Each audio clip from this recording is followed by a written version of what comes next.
Our eyes and experience tell us the Earth is flat and motionless, and everything in the sky revolves around us. But when we cease to believe our own eyes and experience, we have to prostrate ourselves at the feet of these very pseudoscientists who are blinding us, treat them as experts, astronomical priests who have special knowledge only they can access, like the Hubble telescope. So by brainwashing us of something so gigantic and fundamental, it actually makes every other kind of lesser indoctrination a piece of cake.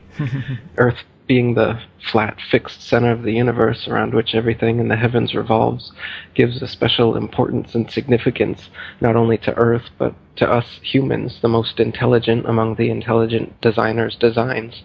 By turning Earth into a spinning ball thrown around the sun and shot through infinite space from a godless Big Bang, they turn humanity into a random, meaningless, purposeless accident of a blind, dumb universe. So it's like trauma-based mind control, beating the divinity out of us with their mental manipulations. People are always asking, why do they do this? Other than the obvious profit margin motive, NASA being the biggest black budget black hole in existence, sucking in over $30 billion taxpayer money for the fake moon landings alone. Nowadays, hundreds of billions of dollars, and not just NASA, but RASA and all the other fake space organizations around the world giving CGI images for hundreds of billions of dollars. So this modern atheist Big Bang heliocentric globe Earth chance evolution paradigm spiritually controls humanity by removing God or any sort of intelligent design and replaces purposeful divine creation with haphazard random cosmic coincidence. And so by removing Earth from the motionless center of the universe, these Masons have moved us physically and metaphysically from a place of supreme importance to one of complete nihilistic indifference. If the Earth is the center of the universe, then the ideas of God, creation, and a purpose for human existence are resplendent. But if the Earth is just one of billions of planets revolving around billions of stars and billions of galaxies, then the ideas of God, creation, and a specific purpose for Earth and human existence become highly implausible. So by surreptitiously indoctrinating us into their scientific materialist sun worship, not only do we lose faith in anything beyond the material, we gain absolute faith in materiality, superficiality, status, selfishness, hedonism, and consumerism. If there's no God and everyone's just an accident, then all that really matters is me, me, me. So they've turned Madonna, the mother of God, into the material girl living in a material world. Their rich, powerful corporations with their slick sun cult logos sell us idols to worship, slowly taking over the world while we tacitly believe their science, vote for their politicians, buy their products, listen to their music, watch their movies, all sacrificing our souls at the altar of materialism. Touche, my man.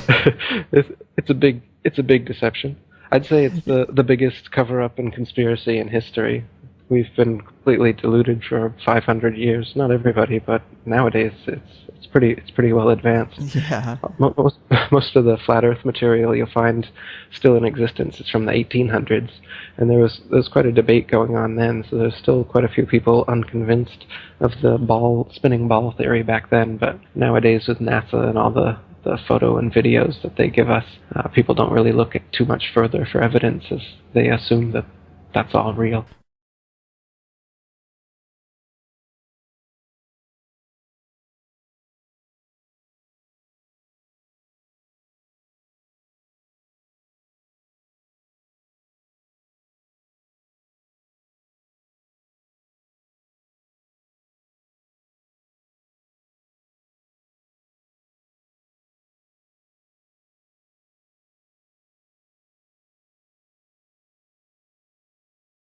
This is an important video. I am in grave danger. I am making a record of exactly what happened before they find me. I am a whistleblower who worked as a power supply engineer for two of the major companies that claim to manufacture satellites. I have to hide the identity of my voice for protection, but I am real. For 15 years, I was convinced that I actually designed electronics packages, what we call black boxes that are on board satellites. I designed the Mark 271 power converter to convert the solar panel power and regulate it so that it can be used to power the electronics packages aboard the GPS Phase 5 satellites.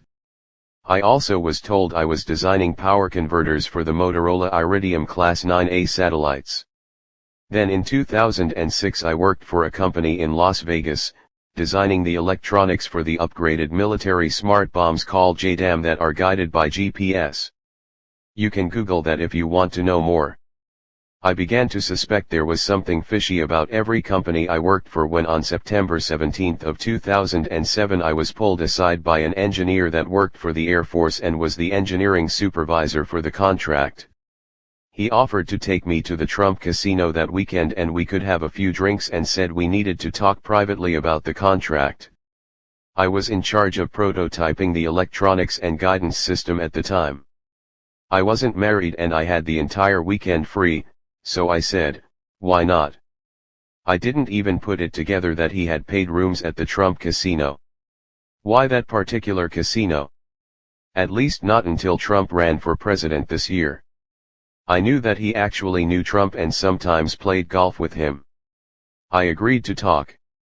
We met at 8 p.m. at the bar and he began to explain to me that now that most of the work was done that it was time to fix the bomb quietly and put the GPS satellite antennas on the front of the bomb.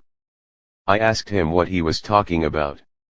The GPS antenna is on the rear of the bomb where the fins are so they will face the sky and pick up the satellites. I thought he had gone crazy. Putting the GPS antenna on the front would have them face down and the metal of the bomb would block the signal from the satellites. I asked, what ground signal are you talking about? I was shocked as he explained that there were no GPS satellites. That all the signals came from cell towers on the ground. I thought he was joking with me, but to make a long story short, he insisted that it was true and the original design was because there were so many people that were involved. We had to build it this way to keep the military secret that we don't really have satellites in space. We argued over this for over an hour while I was getting sicker and sicker at the stories I was hearing of deception to the public. I was hoping that I would go home, sleep off the drinks and it would go away, but it didn't. That's not what they taught us in school. The Earth is round and satellites spin around it and that included the GPS.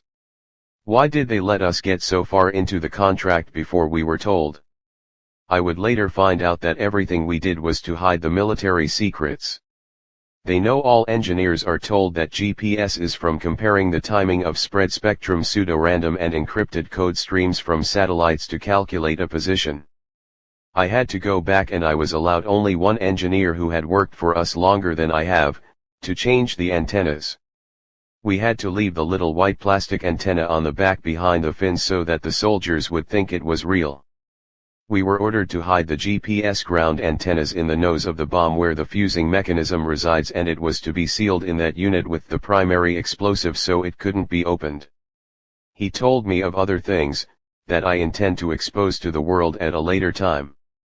I must say that I was frustrated and the drinks he bought me didn't help, but it all made sense since I knew that our last field tests at the JDAM test site in Los Angeles had failed. I knew they had failed, but I thought that our antennas didn't have enough gain to pick up the very weak signals from the satellites. I didn't even use my brain and realize that even a cheap cell phone from Apple can pick up the signal. It had to be from cell towers, not space. He went on to explain that the white plastic satellite antenna on the tail would remain to fool those building the bombs, if they were smart enough to know anything about GPS. The new antennas on the nose would be built into the fuse where the primary initiating explosive is so that it wouldn't be taken apart or discovered. I am very upset about what happened next, but to make an honest account of what happened, I must tell the rest of the story. I continued to talk with the blonde-haired, blue-eyed engineer from the government that I had trusted. He was getting me drunk, but I was not complaining. He kept talking about the all-seeing eye and even asked me if I had considered joining the Freemasons and socializing with he and others like Trump. I told him I wasn't into that sort of club because they were just old men. My head began to spin and I didn't know what to say because I thought we were talking about designing GPS modules. He then slapped a $1 bill down on the table and pointed to that pyramid with a floating eye above it that I didn't understand and said, "See, that is the ever-seeing eye. You had better learn who you work for," and he laughed. All of a sudden the smile was gone and he leaned forward and looked into my eyes and said, "You have the highest compartmentalized clearance on this project, and if one word of what we talked about gets to anybody, you will be tried for treason, and that carries the death penalty." Then he whispered something that caused chills to run up my spine. "That is if you live long enough to go to jail. Accidents do happen, you know." My head was spinning, I didn't know what was real. I guess he saw my concern and he said, "You will soon understand." He got up and left. Before I could empty my last drink, two of the most gorgeous girls appeared at my table. Both were at least 10 years younger than me. I should have gone home, but I was young, single and drunk. It really causes me pain to tell this story and be honest about what happened because I was so weak. To make a long story short, the girl with short straight black hair and the curly redhead claimed they had a room on the 6th floor, and like an idiot I boarded the elevator with them. I am ashamed to say that they took advantage of me all night, and at 6 in the morning, when I began to sober up, the girl with the straight black hair said, "You know the truth. As long as you play the game we will be back. But, if you tell anyone about what you have learned last night, you won't live long enough to regret it. People, know the truth. The government is lying to you, and so is the Illuminati who is behind all of this. Pay attention, people, I worked for the government. You should also know that the code name for GPS in the military is 666. And I'm sure it is not a coincidence. But the billions appropriated for an expensive program like GPS goes a long way in perpetuating the biggest hoax ever pulled on the entire world by those in power. That was a long time ago to me, and I've lived the lie ever since with every project I've worked on, including going through all the trouble to build power supplies for satellites that don't even exist. I don't know if the Earth is flat, square, or shaped like a banana. What I do know is that finding out GPS doesn't come from satellites, and that there are really no satellites, and exposing that could get me killed. After living this lie for many years and having to tell our contractors the lie to keep the engineers in the dark, I had all I could take. Last week I got into a fight with my boss, Drake, when I could take it no longer. He kept telling me that it was okay and things would be alright and not to worry about it. He said he agreed with me that it was time to go public, and he said we should talk to the company vice president first, who was a friend of ours. He made me promise not to talk to anybody until we could fill him in the next day. When I turned on my block, I saw a car backing out of my driveway. It had two men in it wearing sunglasses.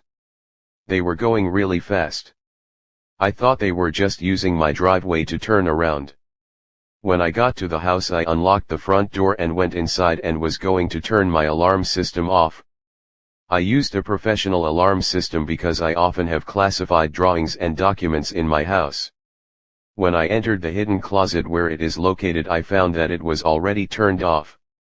I immediately knew something was wrong because it arms automatically at 9 o'clock each morning if I forget to arm it. It will not go off until I insert a card with a microchip in it. It is also battery powered and can run for a week without power.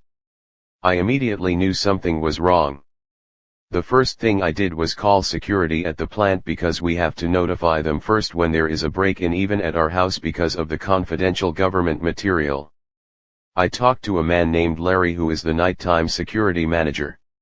He told me that under no circumstances should I call the police, and they would be out in less than 20 minutes depending on the traffic.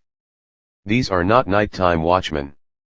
They are security contractors from a company that was deployed in Afghanistan, and they were authorized by the government to protect their secrets at our company. Larry told me to stay in the house and lock the doors and don't talk to anybody until they arrived. After about 5 minutes I started getting paranoid that something was wrong. At least I thought I was paranoid. My neighbor is a contract agent that works for NASA who protects two of the astronaut pretenders that live in our town. We had told each other a lot of things that we probably shouldn't, but I've known him for 20 years and we even drank together on Saturday nights. I went over to his house and quickly told him what was going on and that I thought maybe I said too much at work. Being a special agent for the government, he said he would come over to my house and look around. To make a long story short, he found 4 pounds of C4 explosive hidden in the back of my bedroom closet that was on the wall next to my den. He grabbed my arm and literally dragged me out of the house. We ran to his garage and loaded up in his car and took off. He told me he was going to make a call, but not to worry. It was hard to trust him because I knew he was government too. He carries a special encrypted cell phone that cannot be tracked. It didn't take him long to find out from his boss that I had been marked by the government and was considered a threat higher than any terrorist. The government can't have their cover blown on this. Suffice it to say that he did not blow my cover and he gave me a bundle of unmarked cash that agents carry for other reasons. He took me to a location that I cannot disclose. Since then I have moved 3 times, each time just barely staying ahead of the government. I want this story to be public in case something happens to me. I am guessing that if I can't get to another country that I'm a dead man. When the space cover-up is threatened, all stops are pulled to prevent it from leaking since it is the biggest lie the government has. I do not know the owner of this YouTube channel other than he is certain these conspiracies are true. The government hides everything. He has agreed to post my videos when I send them to him on secure channels. I tried to contact some of the newspapers that have broken the WikiLeaks stories, but they claim they can't touch it. The Illuminati has gotten to them. I am contacting a reporter for WikiLeaks tomorrow. There are things I can expose that are in plain sight. I will keep sending my YouTube friend updates and videos of my progress. If I disappear you will understand, but I'm going to give it my best shot.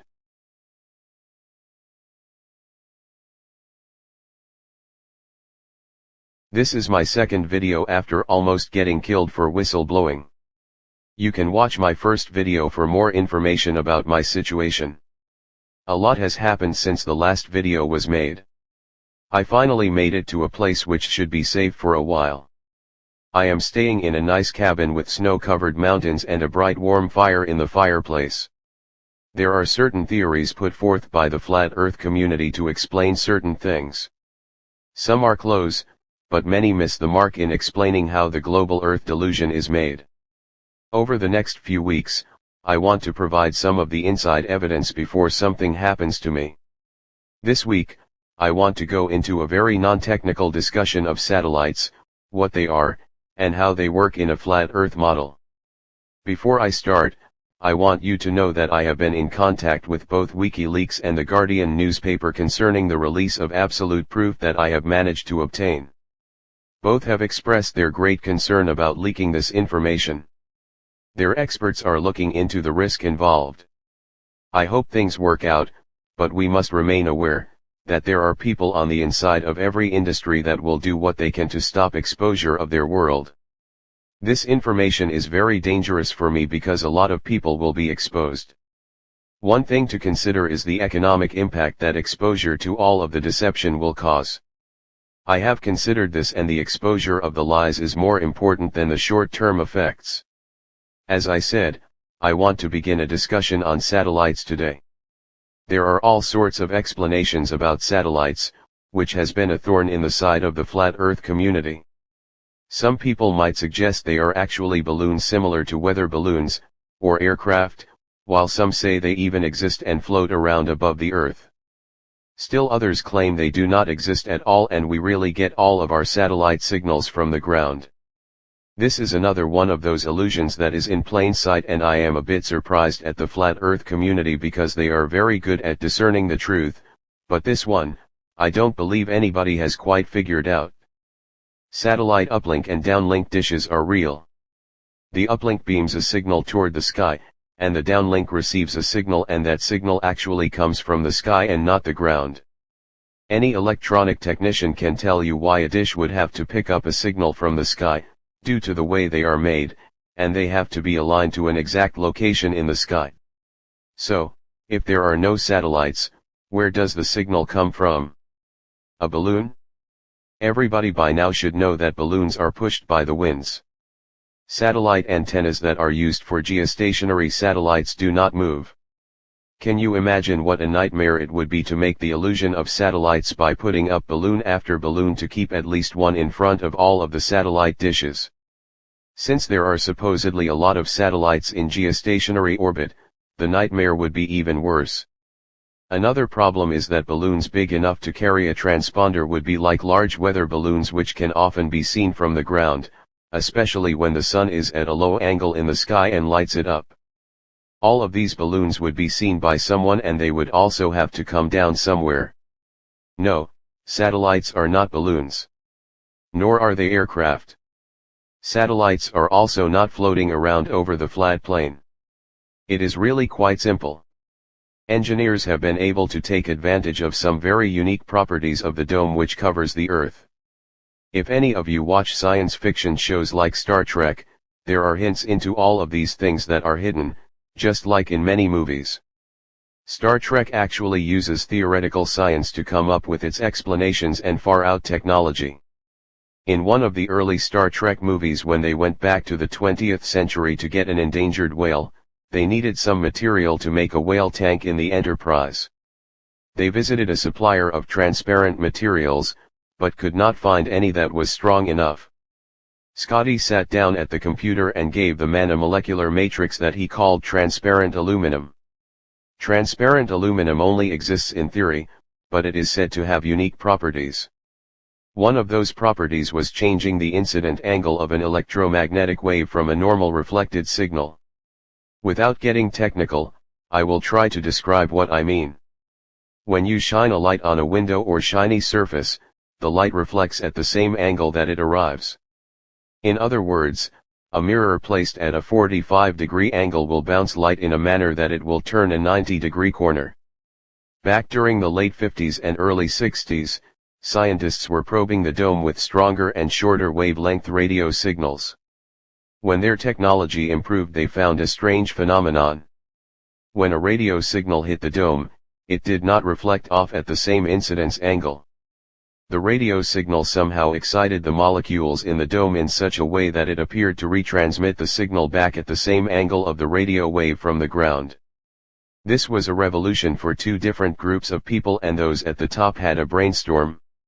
They had just discovered a way to simulate satellites to keep their illusion going in the face of better technology, plus, this could actually be used to communicate very wide-band signals over far areas across the Earth. In order to understand why this is important, you have to know a bit about radio and communications. Radio signals are based on frequency, or cycles per second, which is called hertz. Radio signals on low frequencies such as AM broadcast can bounce through the ionosphere, but this is not reliable and changes during the time of day. Another big problem is that the lower the frequency, the less bandwidth it can carry. Digital video signals require a lot more bandwidth. The higher the frequency that is used for communication, the more bandwidth you can use. But, when you get up to microwave signals, which are billions of cycles per second, the signal will only go in a straight line and will not bounce off of the upper atmosphere. Let's go back and look at the dome. Because of the unique properties of what we engineers call coherent reflection, satellite dishes can uplink a signal to the dome and it will reflect back down along the same path. But a secondary signal also bounces off at the same incident angle. This allows bouncing it so that it can be picked up not only locally, but in other countries. But, there was a huge problem. Although radio signals were bouncing off of the dome, they were very weak due to the distances involved. I will provide you the exact dimensions of the dome in a later video. It is well understood and has been probed and measured. Another characteristic that was shown in the transparent aluminum model was related to its electrical charge and its excitability to enhance radio signals that it reflects by resonant molecular motion. If only a way to add a small electrical charge to the dome could be figured out, but this was obviously beyond their capabilities. At least until hydrogen bomb tests in the 50s proved that strong electromagnetic signals called EMP pulses are created with bursts at high altitudes. Secret discussions between the United States and the Soviet Union were held after the scientists determined that with a specified number of upper atmospheric air bursts were planned. To this day, I do not know the exact number. The Soviets and Americans set off several at different locations to make this work. These started in 1958, and the first commercial use of a fake satellite by private industry occurred when Echo 1 was supposedly launched in 1960. After the final charging bursts were fired in 1963, the second fake Echo was launched, while an uplink-downlink were provided for international live television signals between Europe and the United States. The atomic tests worked exactly as the engineers predicted, but there is a problem that has started. Although the charge lasts for years, even decades, it is beginning to drop. The physics of the way the charge works is not linear, so as it drops, the reflected signals do not drop, until this charge gets below a certain level. Since atomic tests have been supposedly banned, scientists had to come up with another reason to set off a few atomic booster bursts to keep the charge above this threshold. They had to figure out another way to explain to people why they were setting off atomic bombs in the sky. Along came a new idea: what if the Earth was threatened by something, and what better thing than an asteroid? Of course, both Russia and the United States could design and implement nuclear-tipped rockets to either destroy and nudge a large asteroid over. All of a sudden there are asteroids passing between us and the moon, making near misses. This is a planned programming of the population, so that when the time comes to set off a few more atomic bombs that can be seen from the ground, there will be no question what they are used for. Just like the global illusion. We have come a long way since the first television broadcast that supposedly used the Echo satellite, which was a large inflatable balloon covered with mylar and flashed aluminum. Once they discovered the dome could be used for radio communications, there was a need for more channels and thus more satellites. This is where a big problem for engineers occurred. When the signal hit the dome and reflected, it spread out, and it was impossible to reflect different signals within a few degrees of each other off of the dome. Engineers who had developed radars for the Navy and military had used a system called phased array antennas at microwave frequencies to scan very narrow beam radar signals up and down. I do not want to go into detail on this video because it requires a lot of math. If there are those of you who have technical questions about this, please comment and I will provide you with more information. Suffice it to say that by using phased array antenna techniques, they were able to send signals into the adjacent spots that are 180 degrees out of phase, which cancel the spreading effect. This allows the engineers to put more of the imaginary satellites up and also provide industry with a lot of bandwidth and communications. So satellites are fake, but then again, they are not. The dome, with its unique characteristics, allows this illusion to exist, and also the billion-dollar satellite communications industry. In the next week, I will go into GPS and exactly how it works with the accuracy that it does. I will also go into some very top-secret uses of the dome to actually spy on other countries, and thus creating the illusion of military spy satellites. Finally, I will cover microwave links on the Earth and explain why they actually do use Earth curvature when they design a path, but why this is an illusion that was built in to fool the average electronic engineer. I welcome questions, and if I don't know the answer, will try to contact someone who does. In the meantime, I hope that I can get the information I hold published soon so that we can expose this and I can return to public life. Wish me luck.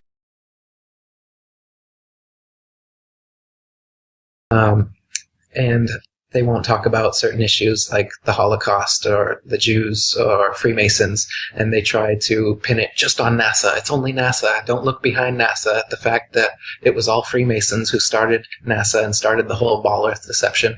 And don't look behind Freemasonry and see that it's Judaism that started Freemasonry from the get-go. So who's actually behind the spinning ball model? The Jews. And this is the main thing they don't want you to know, and this is the main thing I'm demonized for, and the reason why I'm a pariah flat earther, but I'm also the only leading flat earther, because all the others are shills that won't tell you the real truth. They're just going to get to a certain point, honeypot and gatekeep you there, and then throw in some hologram moons and other nonsense to throw off neophytes. They're not going to take you to the actual culprits, the actual Jews and Freemasons who started this up from the get-go, because they know it's coming out, and they're fine with throwing NASA under the bus once this gets out, but they don't want you to go to the true seat of power, the true pinnacle of the capstone, the Jewish Freemason power, and they know that that's what's going to happen, if I'm the one that exposes it, because I'm the only one exposing who's doing it. Of course, and you're called anti-Semite. You say, oh, the sky is blue. Oh, you must be anti-Semite. But that doesn't take away the fact that the sky is blue. Does it? I think the JDL might have a different opinion of that. Yeah, the term like anti-Semite, conspiracy theorist, flat earther, Holocaust denier, they come up with these to pigeonhole researchers so that instead of looking into it, they can just say a term like this and have a whole media, machine to parrot this term and to say it in hushed tones like you're someone who should never be listened to, and it's a position that should never be considered.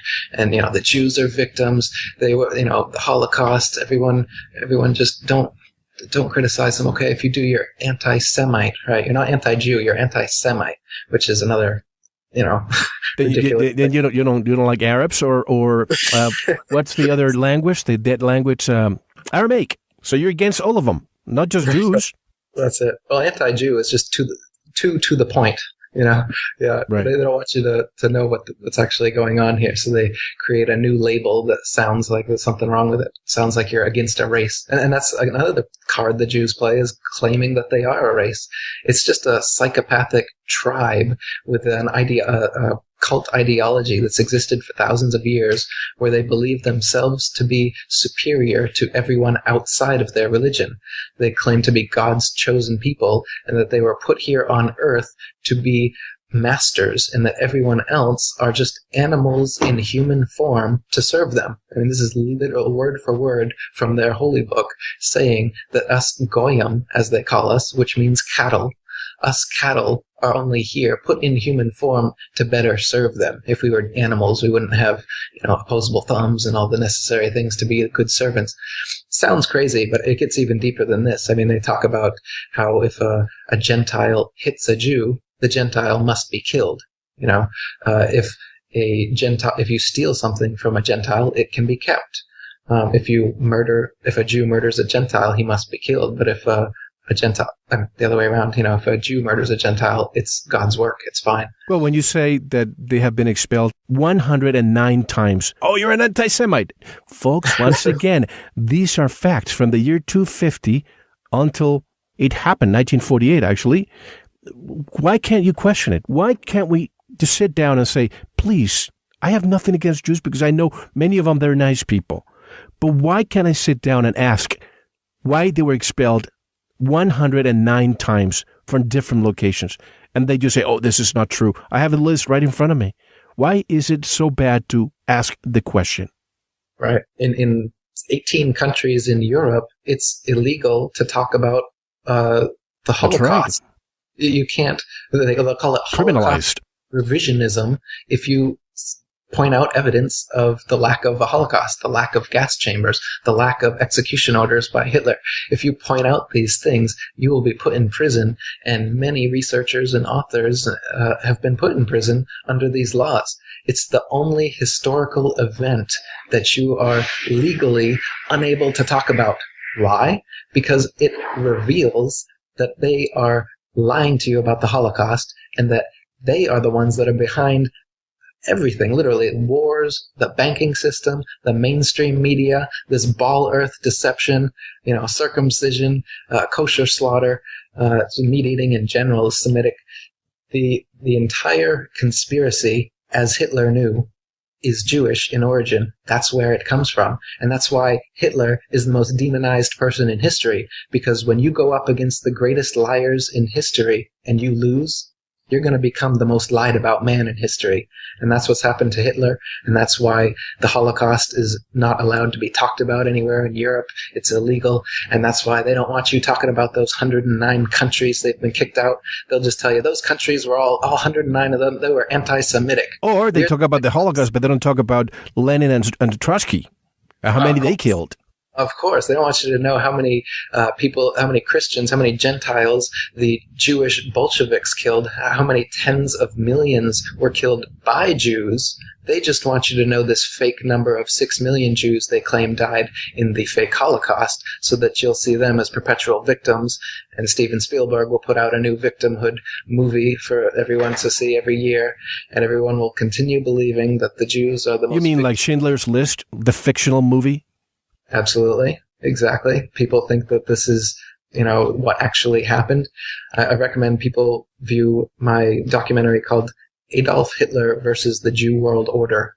And you'll see exactly what the Jews have been up to for the past couple thousand years, exactly why Hitler has become the most demonized man in history, and how close to the mark he was on pointing out who's in control of this worldwide deception, this huge conspiracy that's convinced us of a spinning ball Earth and has placed Rothschild central banks in all but 3 countries in the world now that are under Jewish usury.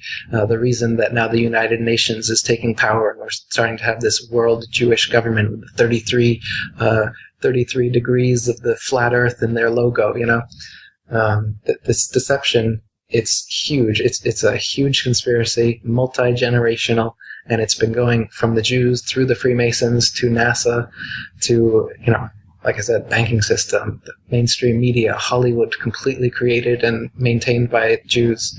And this is admitted. This is not like difficult information to find. They admit it themselves. The problem is that the mainstream media is so censored by these people that nobody's really talking about it, and anybody that does gets squashed instantly, both by terms like anti-Semite and other ridicule, as well as legally by their slush funds that they have to come after people like myself. And physically, if you get beyond that, they're not beyond murdering you if you say something beyond what they're going to allow. I'm going to lean. I don't mean to interrupt you, but I know it's we've been here for more than 2 hours. So if you can give me a few more minutes, because I have a couple of questions left. Are you okay with that? Absolutely. I'm going to lean into discomfort for a moment before I ask you the question. I must confess that every time, Eric, I've conducted a presentation, the hecklers, the ones who have attacked me from every direction, have been Jewish. What am I saying that this overrepresented segment of the population doesn't like? But let me just ask you then, are they the ultimate gatekeepers of the truth? Right. They're the ultimate arbiters of the conspiracy itself, and they and their minions are the gatekeepers, absolutely. And Freemasonry is the Gentile arm of Judaism, as they've said themselves. So they absolutely set up not only themselves, but they reach into Gentile culture and give us their psychopathic tribal ideologies and make the Freemasons think that they're part of this and they're special. And so whether you're a Jew or a Freemason or even someone outside of that, they've done such a good job, with Hollywood and whatnot. We think that the Jews are all comedians, you got all celebrities, and then academia and intelligentsia, they dominate it, not because they're so much smarter than us, but that they're so much more organized and cunning than we are. The average person is maybe much smarter than the average Jew, but they're certainly not more cunning. Psychopaths, sociopaths, narcissists. This is a psychological term for people who have no empathy, no compassion, no remorse. They're just predators. And this seems to be who gravitates towards Judaism and Freemasonry. And Judaism and Freemasonry also produces psychopaths and sociopaths because... And less than 12% of the people living in Israel are true Semitic. Right. Yeah, there's the Ashkenazi, Sephardic... Khazars, right? So there's... And of course, you got Ethiopian Jews. You got Jews of every nationality, race, color, creed, country. But they claim that they're a race. They when they want to, of course. Sometimes they'll claim not to be when that's convenient. But what they do is they say that anyone born of a Jewish mother, regardless of belief, remains a Jew for all of lifetime. And so through this weird idea, they're able to now be somewhere in between a religion and a race and to use religious and racial ideologies whenever it suits them. So they can be a race if they want to, a religion if they want to, they're whatever. But you can hear them talk about themselves. What they really are is a psychopathic tribal cult convinced that they are the supreme humans and all humans outside of their cult should serve them. And they're always playing the victim, and I wonder why we send them billions of dollars every year. Because last time I checked, they're pretty smart. And if you and I are born in Israel, and we have several generations of father, grandfather, great-grandfather, but we're not Jewish. We're not Israeli citizens. We're just residents of the country. Right. Legal residents. Germany's still paying reparations. They've been paying for like 100 years since World War I. They've been paying the Jews and other countries under Jewish control war reparations for what they didn't do. Hitler just wanted peace, and it was the Judea, the worldwide Jewry, which declared war on Germany, not the other way around. We've been fed all this propaganda that Hitler was trying to take over the world or something, when he was actually a response to Jewish Bolshevism and Stalin in Russia and everything he was doing. And he was taking over the world, him along with his Jew financiers and backers, and Hitler was trying to stop them. So in school, I never had a single unit on Stalin. Every single year, though, we had a unit on Hitler about how bad he was. I remember that explicitly. And it wasn't until I got out of college that I finally started looking into it myself and found out, even if you believe every mainstream lie about Hitler, Stalin was way worse. Why don't we hear about him? Makes no sense. And nobody says that, Marxist Jews were the ones responsible for, what happened in Russia, what became the Soviet Union. And I think when you think of the United States and the overrepresentation, when you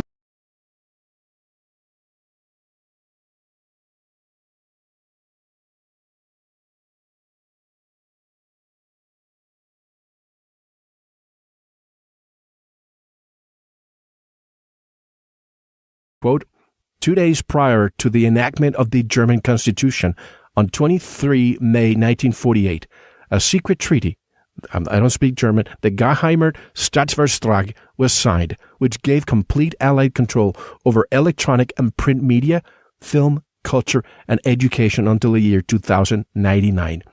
Keep a few generations brainwashed, Eric, for 150 years, and no one will ever remember what really happened. A very clever plan. Very clever. Absolutely. They're cunning. If you've ever known a psychopath or a sociopath, you know that they are ridiculously good at getting revenge. They're amazing at getting you back at perceived slights. They view themselves as the eternal victim, and everyone around them has slighted them, and they're excellent at getting you back for whatever it is that they perceive that you've done to them. And you'll notice this in one of the main religions in the world today that we're talking about. They just constantly play the victim. But in reality, they're the perpetrator. But isn't that the way to do it? And when we think of flat Earth, we think like what people are saying probably, what do Jews have to do with this? Well, because folks, there's a lot of truth that's being hidden from us for millennia. And you have to understand who controls publishing, who controls the media, who controls government. I have just one question left. One question left here. David from Louisiana, I'm not going to read yours because I think we have already answered your question throughout the interview. But the last question, Mark from Landenberg, Pennsylvania. Hey, Eric, allowing for the changing landscape that has brought our quote-unquote plain Earth to its current state, which quote-unquote flat Earth map, do you believe is the most accurate as verified to scale by recordable travel distances, and how do meteors, asteroids, and comets fit into the flat Earth model? Thank you, Mark. Yeah, well, like we said earlier, I'm not sure any of the maps are totally accurate, though I would say the Gleason's map is probably one of the best ones to look into. And meteors, asteroids, comets, shooting stars, so many names for apparently the same thing, that they're still a mystery to me. And, what stars are exactly is a mystery to me. What stars which shoot across the sky with a little tail across them and then burn up, what those are, that's a mystery. When they come down to Earth and they make a big fireball and then disappear, what is that? And then sometimes they have big craters on Earth which they claim are meteor impacts, but then there's no debris, there's no meteor rocks or anything left whatsoever. And there's actually gas pockets which have formed these same kind of things from under the Earth. So the explanation for the mainstream explanation for what meteorites are is that there are these rocks floating in space that sometimes will come to the Earth and burn up, or sometimes impact onto the surface. But I'm not seeing this happen. We've never recorded an actual explosion of a rock hitting the Earth. They've only showed us pictures of the aftermath, which looks, like I said, could be a geothermal gas pocket. You look that up on Wikipedia, they look exactly like the meteorite impacts. So I don't know how they can claim to tell the difference between these. And then with the lights in the sky shooting across the sky, this is a mystery to me. I mean, stars, they twinkle, they change color, green, blue, purple, red, and they're twinkling, like the song says, "Twinkle, twinkle, little star, how I wonder what you are." Well, I wonder because I'm legitimate. NASA doesn't wonder. They just give you bullshit explanations, and they'll tell you, well, the stars are distant suns trillions of miles away with their own planets and solar systems around them. So they give you an explanation, and you can hold on to that. But does it stand up to scrutiny? No. It's not a sun. I can see it changing color off my balcony, every night. How could it possibly be that? Why are they all the same size if they're distant suns of different sizes at varying trillions of miles? Why do they all look like little dots of light? They're giving us fake explanations so that we feel good, like we know the universe. We know what stars are. We know what meteors are. We have a map. We know what the Earth looks like. But then someone like me comes along and says, well, I'm not exactly sure of the correct map. I don't really know what stars are. I don't know where the edge of the flat Earth is. Oh, it's starting to sound dubious. This guy acts like he knows answers, but now he doesn't have answers like NASA does. NASA gives us all these concrete answers. This is it. People want to have answers for stuff that we can't know. And if somebody's willing to give them to you with a straight face and a nice logo and, a uniform, and they say it, repeat it long enough and often enough, people will believe that instead of believing in a mystery, instead of waiting for physical evidence, instead of opening their minds and allowing it to be what it will be. They just close their minds off to the nearest liar that tells them they have all the answers. And NASA is, you can look at the charter. This is not a lie. This is not speculation. It is a branch of the Department of Defense. And if they see anything that the population should not see, that's why they have to always send information to the Department of Defense first. But I have to say this before we end. Folks, you will never arrive at truth by accepting what other people tell you. You will only arrive at it by questioning everything you were ever told. Don't take anything as truth until you verify for yourself